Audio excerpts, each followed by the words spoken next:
Okay, let's get back to it. So now we are here and we have been discussing about creating a HUD. What are the most important stats for a HUD? So let's carry on. There's like now we have a HUD. What's going to be like now we know what are going to be good stats. We know how we can test if stats are good, and we are going to we have quite the good ideas on how everything is working. And now there's going to be a problem on like how can we show our HUD on the table. So let's go to all games.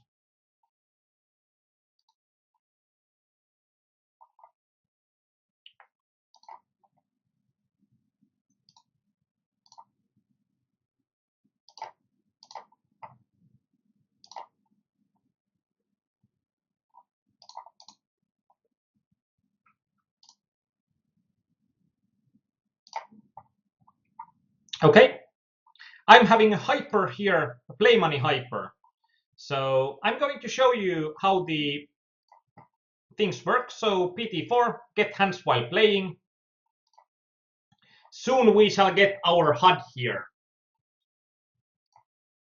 And one of the most important things for a HUD is going to be, or with regards of your development as a poker player, will be the opportunity to really easily mark your hands and revisit those marked hands later on.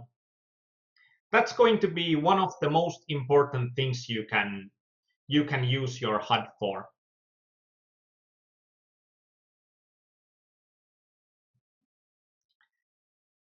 And rather surprisingly, at the lowest stake play money table, I am the only one showing supernova stars here.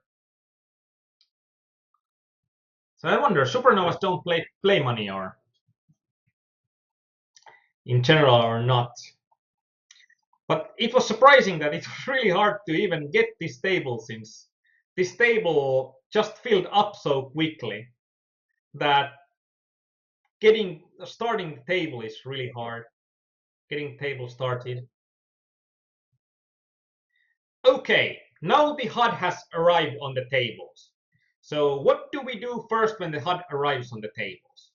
We unlock the layout and then we are going to move the HUD boxes to where we want to. Okay, we got quite a few guys eliminated here. One nice trick is to configure mucked cards. That you can see these cards that when opponents have mucked, in PT4 you can get those to show up for a few moments. And sometimes I have been doing like I have been waiting for someone to get eliminated at a certain point, but you can do this a lot quicker if you are moving the boxes yourself. And just when you remove the configure mocked cards, then you have the mocked cards always coming out at the right place.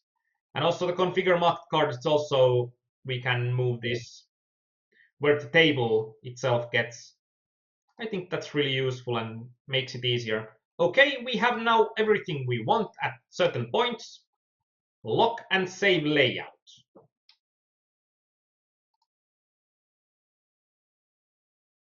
Now, this is not going to be the HUD, but it's going to be good enough HUD for this example. So now we want to was it a good thing for us to fold our 8-10 suited? Let's mark it as a review. And in here we can always see, for example, we can tag the hand in process as well. Let's tag it as a strange hand. And we can tag a certain hand and we can see what has happened. We can view the hand history in a quick way here. So, okay, somebody had a king high straight there. Well played, sir. And in here, there's basically not a lot else to do. And now we can see that, oh, this is getting in the way. Let's just move it a bit so we can click the max button here. And with control, we can always override the lock. So if we are in a quick decision and the HUD is locked, pressing control and then dragging it with the mouse, we can move it even when it's locked. And you can also move this one where you want to be. But I generally want it to be in the middle, or if you're playing heads up or something where there's a player sitting here, then I want to move it a bit out of the way. So now we have marked few hands. Then we are trying to get eliminated from a play money game. How hard can it be?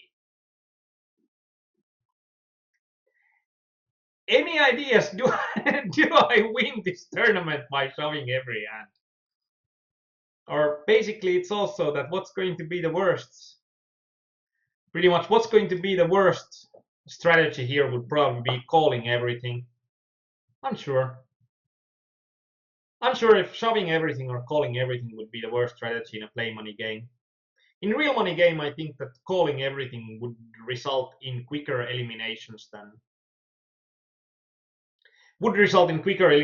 shoving everything, but I don't think that we are going to get that much fold equity in a play money game.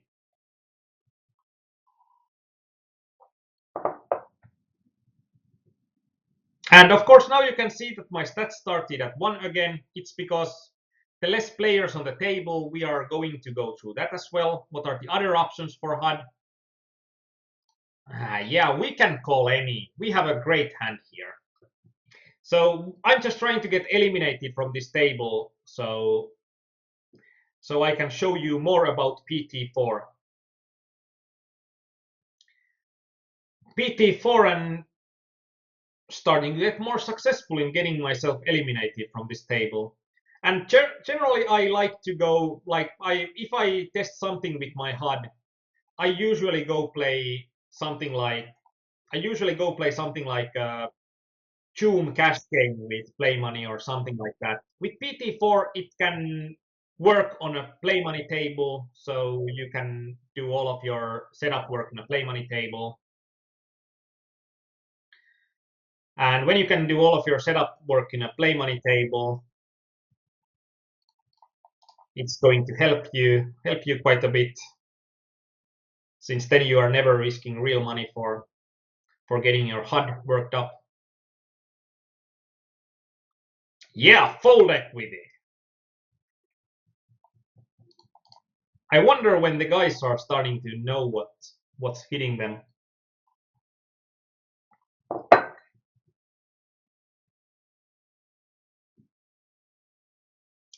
This is a strategy that I generally don't recommend, but this is when I'm trying to think about the worst possible strategy here.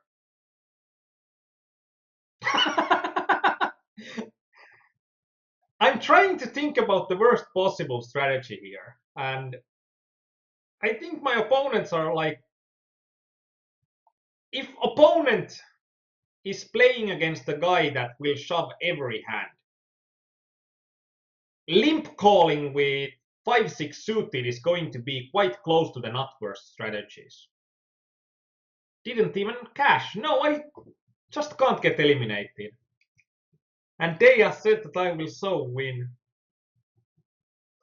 No.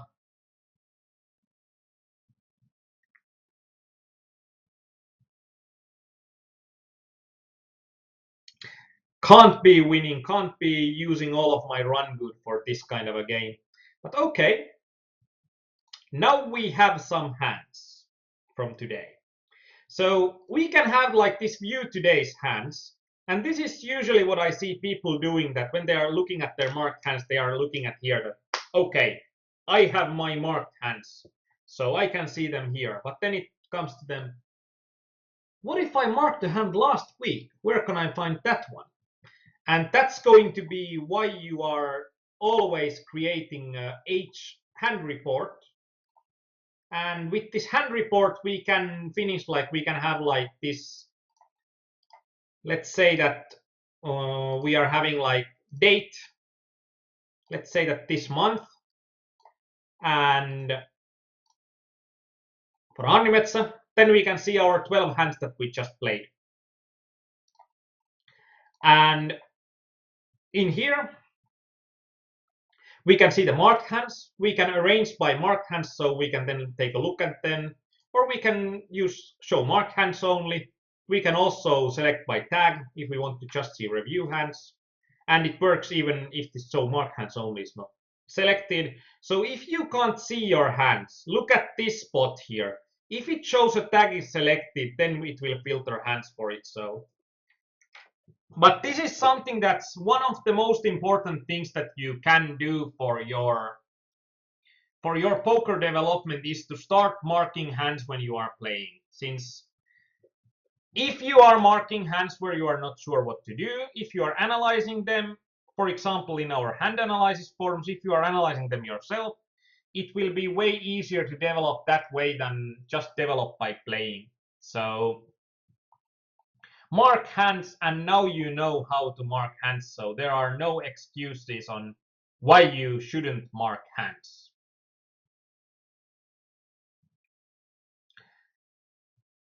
So let's carry on. We are still at the HUD part. So there are options on, also like we have now created a HUD profile, but there are also HUD options. And HUD options are like, first of all, there might be a filter on the minimum hands required. So it doesn't show the HUD until you have the minimum hands. And in a way it can be good, but if you know that someone is way out of line, you might see him quite quickly. And then there is like stats from last hand, stats from last weeks. Actually, that's probably good to have a stats for last 52 weeks, for example. In here, number of players filtered. This is what I do for my tournaments. You might do something different. This is what I'm used to. And there might be some overlap in these. So it will always select the first number, first setup here. If I'm, for example, editing this to 5 to 7, then I'm not going, it's going to, when I'm having 7 players on the table, it will always show me the numbers from 7 to 10 players on the table. When I'm getting 6 players or 5 players on the table, then it will show me stats from 5 to 7 players on the table. So then we have some overlap, and overlap means that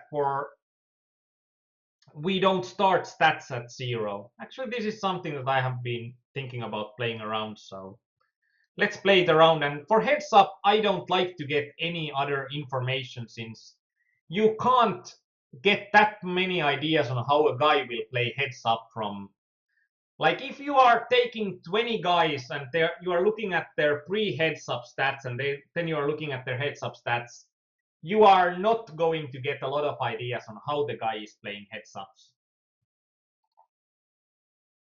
And eject me says that you can also make custom tags.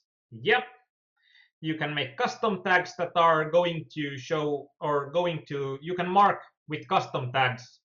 So, but basically the most important thing is that you mark hands.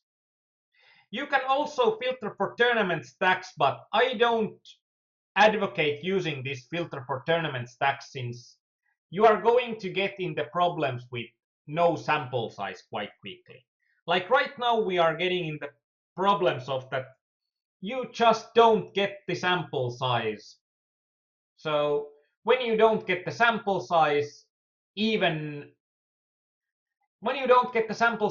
with the players that you are getting most hands with, you don't want to filter for the stack size. Then there's the mocked cards, and then there's the opacity. Opacity means how transparent are they, how much you can see through those stats. Equity percentages, I like it to see like what kind of equity I had at certain point. Helps at some spots. Profile select, this is like what you are using for a certain profile. There's different profiles for cash and tournaments, as I'm not a cash player, so. And it's also in here, it gets the first one here. So like in here, when I'm having any, but it's the last one, it's always, if it fits some other description previously, it will take that. Lindrich asked, would number of players filtered be useful for 50-50s or 50-50 to ICM structure for it? I think it's a great idea to filter for like filter 6 and 7-handed game differently from 8 to 10-handed play, for example, since there is so much difference in how players are changing their play from 8 to 10-handed to 6 to 7-handed. Might be 6 to 8-handed to get some overlap in there, but you might need to work around a bit on basically creating an all players reports and then changing around with these, changing around with the different. Actually, I can show you that as well on how can you get an idea on what kind of number of players filter you want to create here. So let's create an all players report. It can be a new report 1. In here, I like to add stats that are going to be quick. So like VPIP, great stat, PFR, great stat, steal, attempts to steal, 3-bet, pre-flop. These are great stats. Now let's take them to all dates. And then we are going to start filtering for different amount of players on the table. So hand details, number of players, players dealt into hand, and then go like from 9 to 9 players, add to filter, save and apply filters, then take a notepad, start writing notes on are the stats going to be close, and then what are going to be the total stats on nine-handed only, and trying to find out where the people are generally changing their playing style, and trying to get stats on every different playing style phase of the game. That's why you are filtering those tags, because you want to get stats on when people are starting to play different. And I think the ICM structured games are going to be great for filtering for HUDs, since there are going to be, like in single table tournaments, there are going to be so clear different phases of the game. So practically the single table tournaments are, in my opinion, the best games to filter for those. But we can see in here that what kind of values we are getting here for 9-handed play. Okay, 22%, 11% on average. Then we can see like how our opponents are playing like 8/6, 10/7, and average is going to be 22/11. Then let's see like 6-handed only.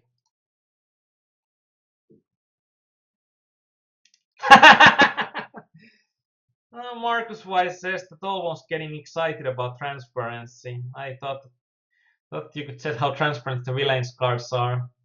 Well, if you can see through the villains cards, but you still can't see what the villains cards are holding, it's not going to be that much greater. But in here we can see that if we are comparing 6-handed only, now when we are looking at regs here, like 21/18, 30 to 13, and average is going to be.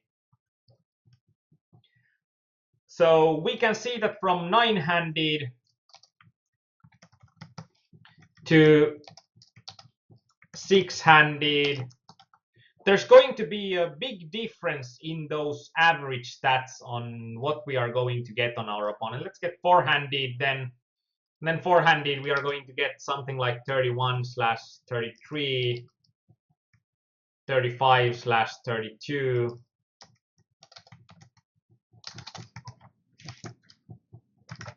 And this is also why it makes sense to filter for stats. So, and if I would be doing this for real, then I'm going to take more by selecting a player that I want to look at and then seeing how it differs, or selecting a certain group of players beforehand. Then on heads up, like what can we see on heads up? 2-handed would be like 58/44, 33/17. That's actually a great player. I would so love to play against. And average is going to be 57.9.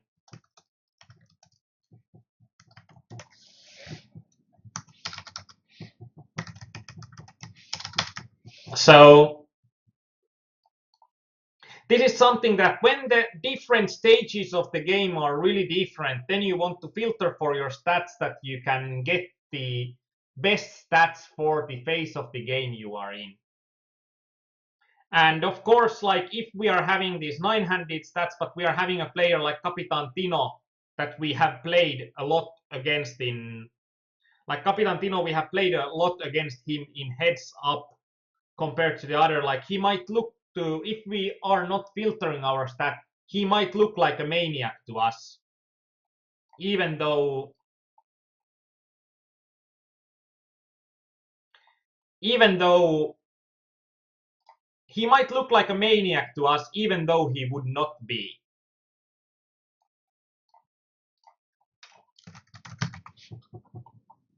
Like if we are adjusting to our player Capitan Tino, we are having 51 hands on him. Let's add the VPIP and PFR here.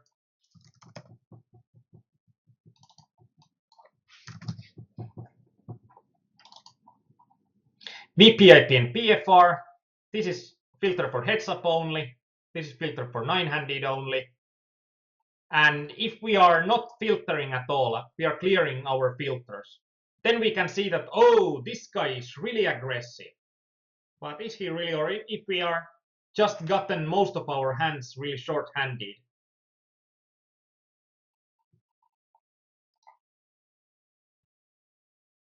Against our opponents. So this is why we want to filter for stats. And one thing that you can note here, when we are saving this report, let's say that this is a PR player report, then we can select those reports from here easily. Like we had the HR2, that was the hand report. And always when we are making a filter, like if we are creating a filter in here, a number of players dealt into the hand, 6 to 10, we can save this as a quick filter, like 6 to 10 players. And when we have saved this as a quick filter, we can just select here like 6 to 10 players, 4-handed only. So this is something that if you have filters that you are doing a lot, save them as quick filters. You are going to save yourself so much time. So much time. But basically, that's how you create a filtering system and why it's important to filter for a different amount of players per table.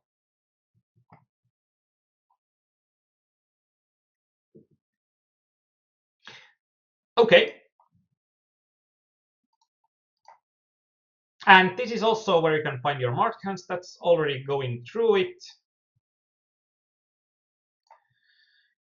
This is also something that people are using a lot. Like if we are using in here, this was the 2 weeks that I played, 4,100 games. We can, in here, we can do pretty much everything. We can arrange games by how many tournaments we played for a certain buy-in. We can filter for description, like what was the best games for us, or like what was the most common games. Like 2,000 of these games were 5-table turbo sit and goes or 45-player games, and then about 700 games were 20-table 180 mans, and about 700 games of 2-table turbo sit and goes.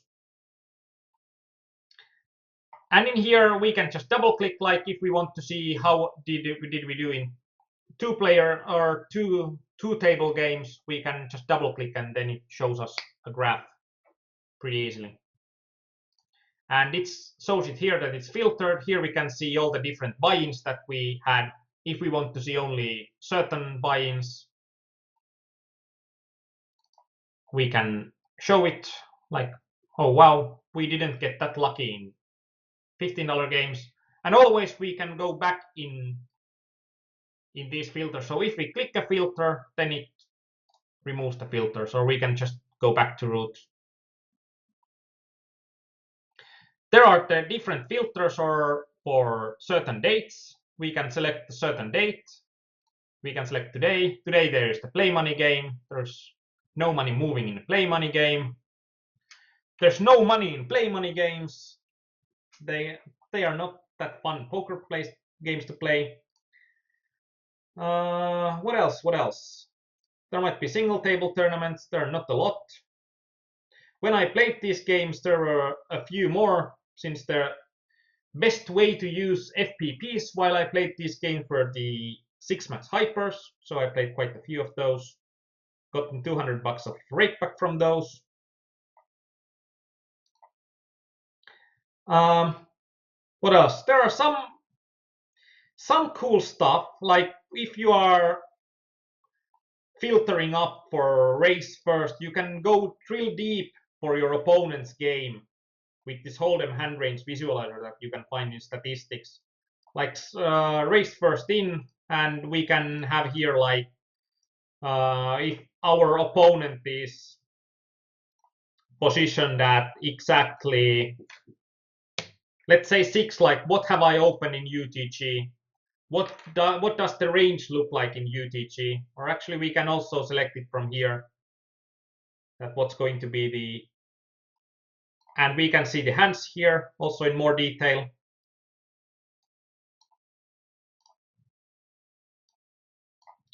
So if we are just removing these and effective big blinds, like what have I opened from UTG with 20 to 30 big blind?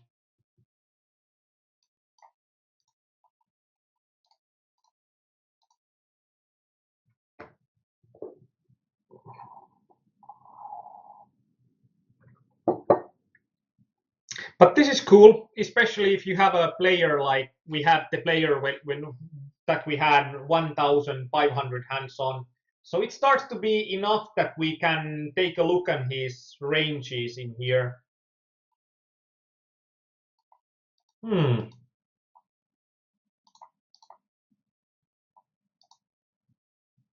Hmm.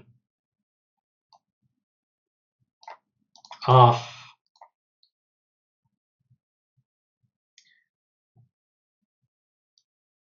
Didn't have the right filter set up. This is also a guidance for you, that always think about that you have the right filters set up.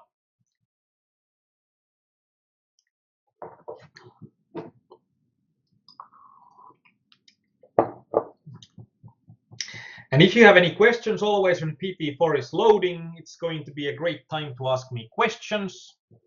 This is supposed to be a ask me anything type of night, but we are still, I said that I'm going to do the basics for half an hour, and we are here for after 1.5 hours, so I suck at planning for time.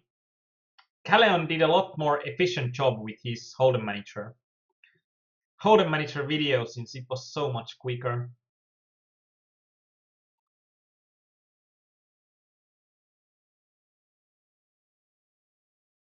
Waiting for the heat map. Waiting for the heat map to arrive.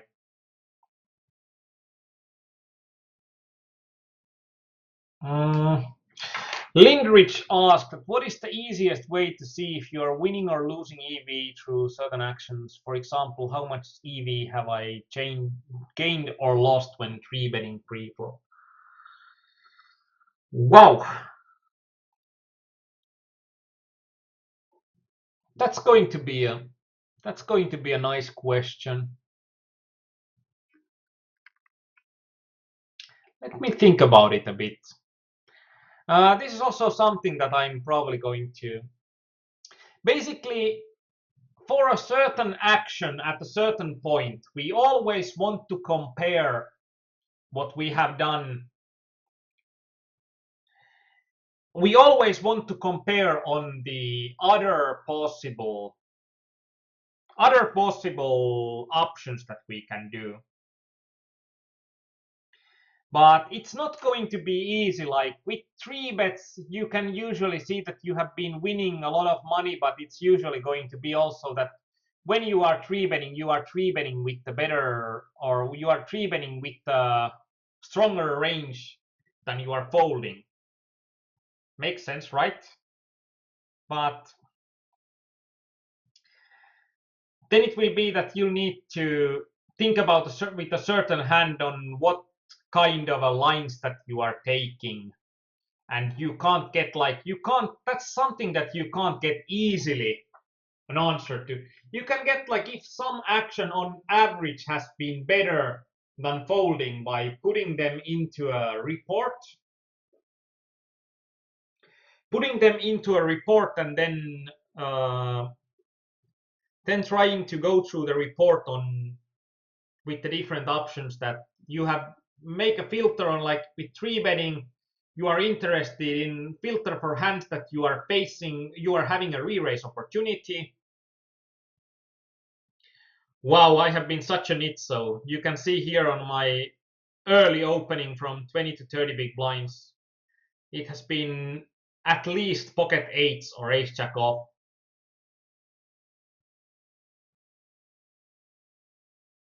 And there has also been one folded pocket eights. And that's something that you probably can't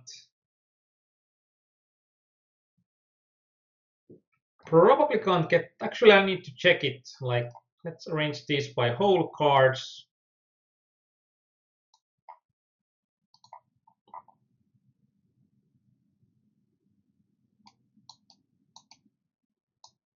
I have opened every pocket eights, but there has been less pocket eights, so that's why it's at 50%. Pretty weird, pretty weird. And 16 times pocket eights and no pocket nines or pocket kings or pocket queens. Never lucky. But there are some other options, like you can take overviews. Overview is this basic window where you can see all of the different options. Then summary is that you can see all of your certain tournaments, and you can see all of your hands for a certain tournament. And I have seen people going through with this hands for tournament idea on how they can go through their hands for a certain tournament, finding the marked hands. But it's by far easiest to go through my reports to find hands. And you can always, like, you can group with position, tournament, buy-in. There's like what kind of pre-flop action you are facing, an open pot.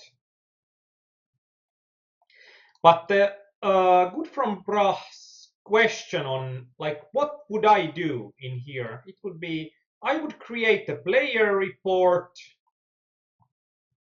What I could do would be that I would create a player report here. I would add first of all, I would do a filter here on actions and opportunities, and I would need to have an opportunity to 3-bet. So I would be like, if I'm thinking about what am I doing here, then I would need to have, like, if I want to know efficiency of something, I would need to have the all-in equity adjusted big blinds per 100 usually. So if I'm at the spot where I can 3-bet, I have been losing 6 big blinds, then we can change on the action. Can we actually filter easily for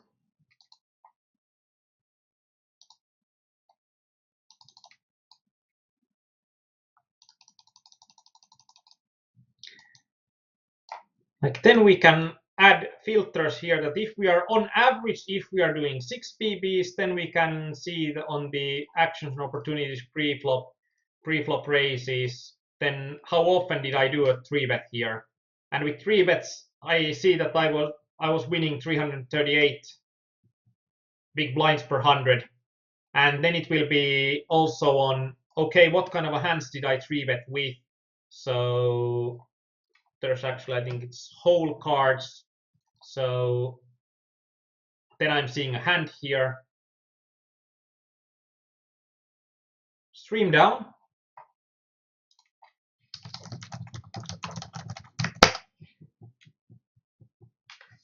I'll need to check it if it's down or not.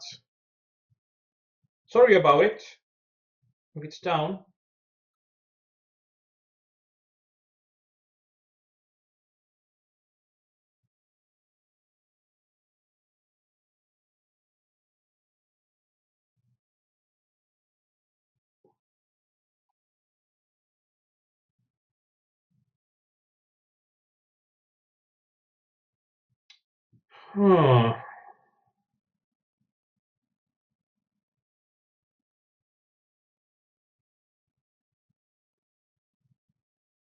It's back and it keeps on breaking.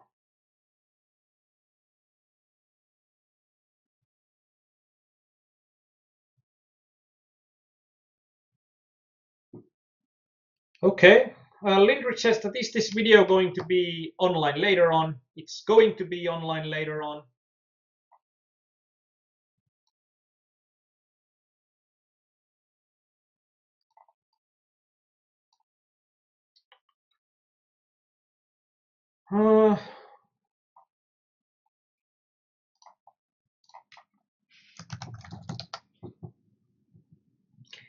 Actually, I'm having a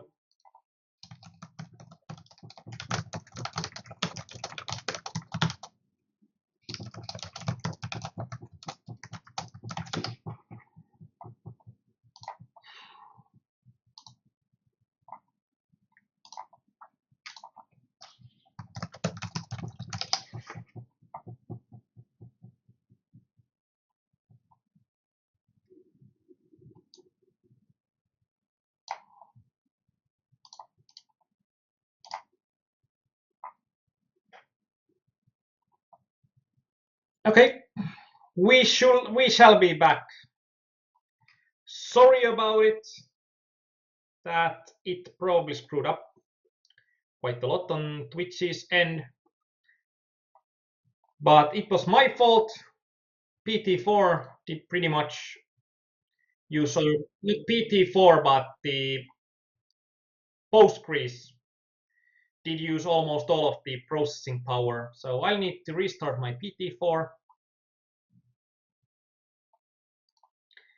And it's because I tried to do a lot of these different reports, and all of the reports are using a lot of CPU time. And when I'm trying to show you all of the different possible reports, I'm jumping from them and then they are staying in background, and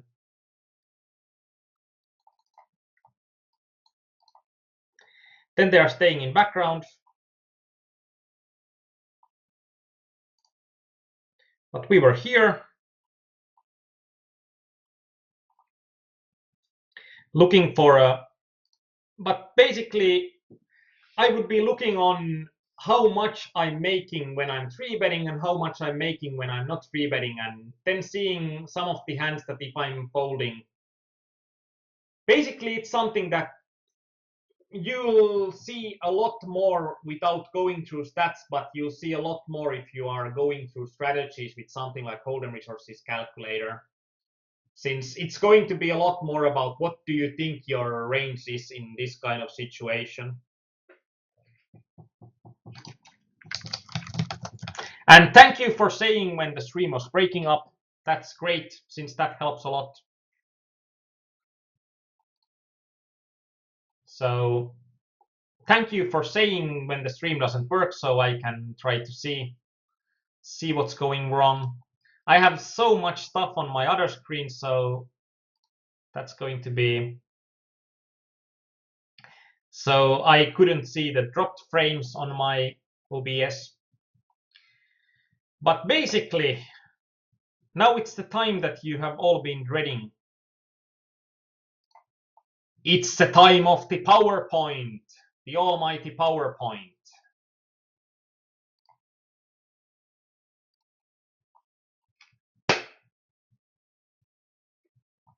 And this is all about how to evaluate sample size for stats. And first of all, we are interested in how often does a stat trigger. And for triggering, I mean that how often do we get an opportunity to see something on a stat. And as we have already discussed, VPIP and PFR are great stats when they trigger almost every hand, and you can get reliable data really quickly. And 3-bet triggers, depending on game, usually about twice in an orbit. We saw that it did trigger on the sample size with Penny Tooth. They triggered 3 times in an orbit.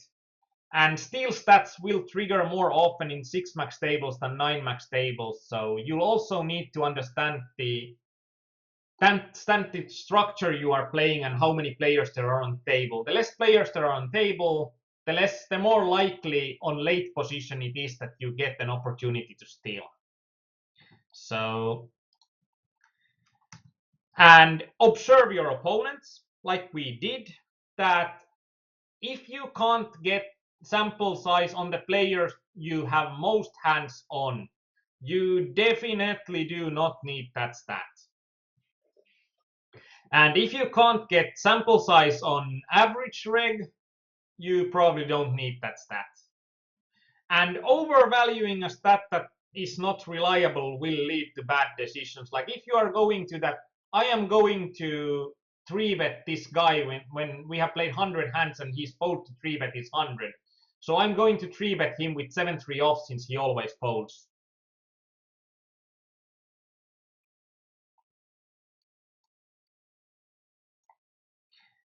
Not getting dropped frames on my end at least. Shouldn't be down. Tell me if you are having problems.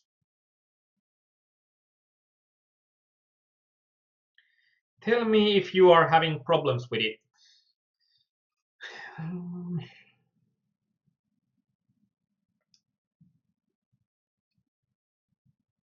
Or of course, tell me also if everything is working.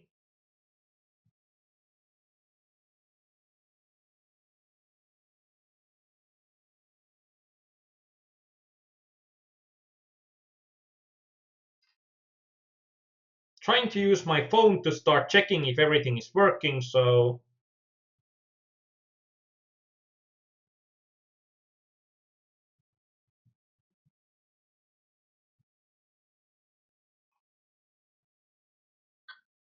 yep. Everything should be working.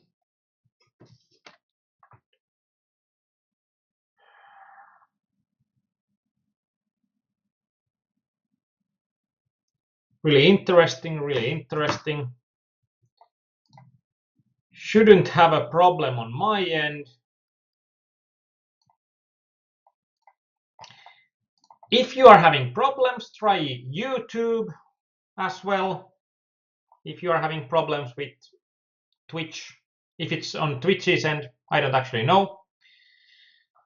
But I was at overvaluing a stat that is not reliable will lead to bad decisions. That if you are, and of course, if you are having a profitable 3-bet spot against an average opponent, but you are thinking that, oh, he's never folding the 3-bets, but there's just 1 or 2 hands that he has faced a 3-bet, you shouldn't be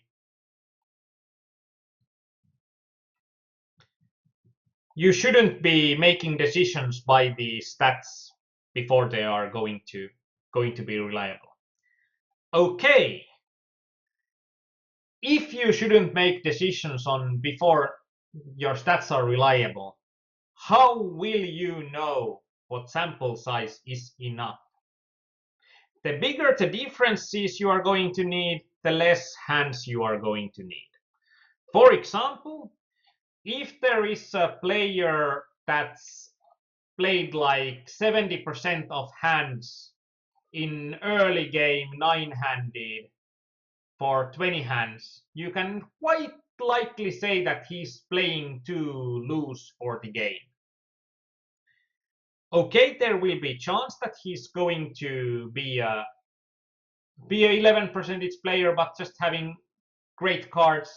But there are always going to be confidence intervals on like how often is player going to be around the number.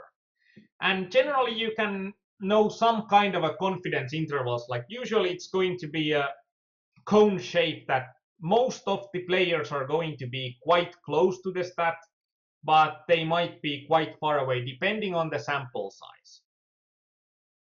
And also generally the closer to 50% the stat is expected to be, the larger the intervals will be. And okay, let's take some real life examples on confidence intervals.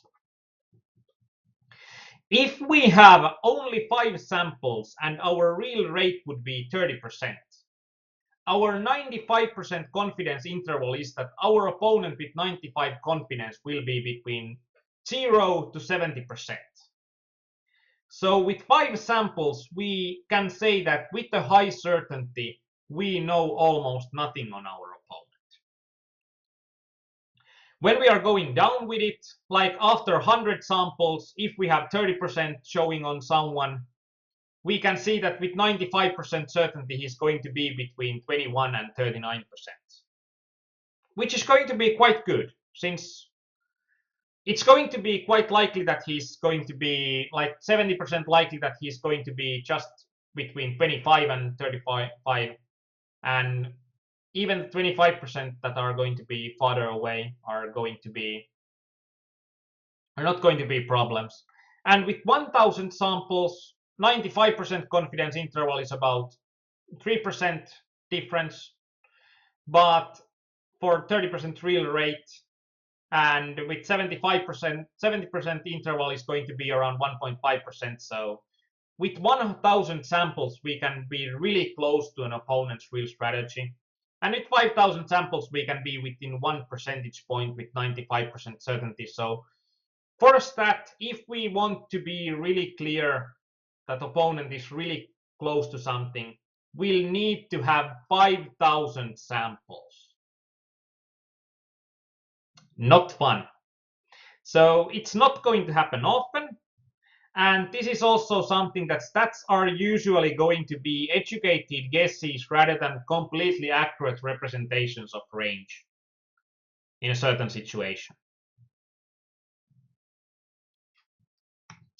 Then we can also take a look on confidence intervals for different real rates. If we have 100 samples, with 30% real rate, we saw that it was like 21 to 39%. If the real rate is only 5%, the confidence intervals would be like 0 to 9%. If we are having 10% real rate, so we can see that the closer to 50% rate we are getting, the wider the margins are going to be on either side. So stats like 3-bet that are quite close to 5 to 10%, they are going to be reliable stats more quickly than stats that are close to 50%. One example might be folding big blind to small raise, for example. That's usually quite close to 50% in the game. So, and it's symmetrical, so a stat that has a 5% real rate, the confidence intervals will be really similar to a stat that has 95% real rate. So then it would just be 91 to 100%. And if we are thinking about different confidence intervals, like if we are having 100 samples and the 30% would be the real rate, our 50% confidence interval would be 27 to 33%. So if we have 100 samples on someone,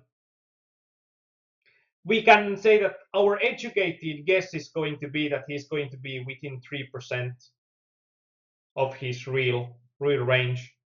And if we want to have 75% confidence, it's going to be like 25 to 35%, still quite close. And we can see in here how it changes. And as we already know, it's going to be 21 to 39% on 95% confidence. And 90% confidence going to be really close to 95% confidence. And if we are having 10 samples, for 10 samples, we can still have like, if we have a 30% real rate, the 50% confidence interval would be to 20 to 40%. So if we have 10 samples on someone, we can say that our educated guess is going to be that we are going to be within 10% of his real range. And that's why if we are having someone with, let's say that he's playing with VPIP 50 and we think that the regs that are playing with the highest VPIP and are winning are around 20 VPIP, we can mark a player that, okay, we might want to play against this guy even when we have only 10 samples on him, since we can know that with 70% confidence interval, he's going to be between 35 and 65. And of course, when we are seeing with 10 samples with 95% confidence intervals, it would be 1.6% to 58%. So like with 10 samples, we don't have high confidence of having pretty much any idea on our opponent, but we can use our stats to do educated guesses even after 10 samples. But pretty much as we see that even our educated guess with 50% confidence interval on 10 samples will be 10% difference, then we'll see that practically we are going to need at least 10 samples if a player is not really far away from what would be profitable in a certain spot. And PS 2011, we are going to have this coaching also, PT4 coaching also in Finnish, on not Tuesday. Tuesday is Canada, Finland, and it's ice hockey, so I don't want to compete with ice hockey. But we are going to have it, I think, on Wednesday or Monday. Deja can send the real date.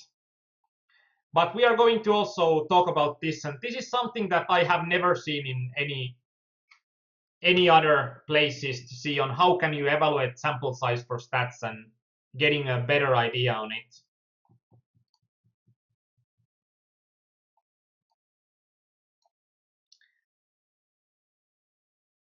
Okay.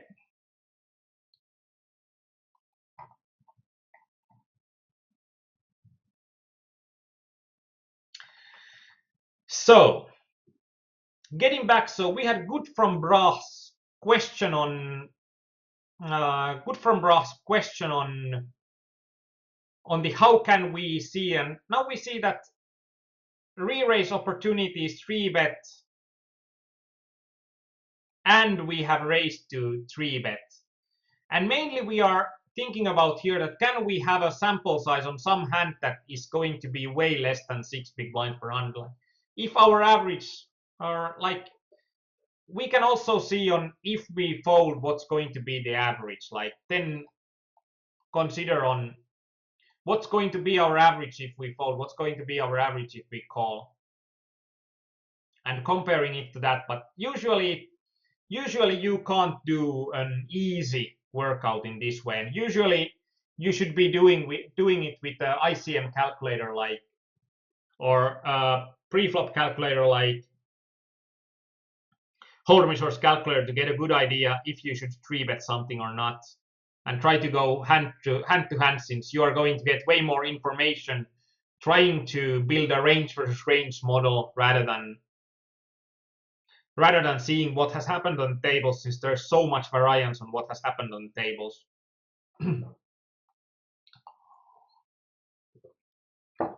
5-minute break. My voice starts to break, so I'm going to get more drinks, and then we are going to go to questions.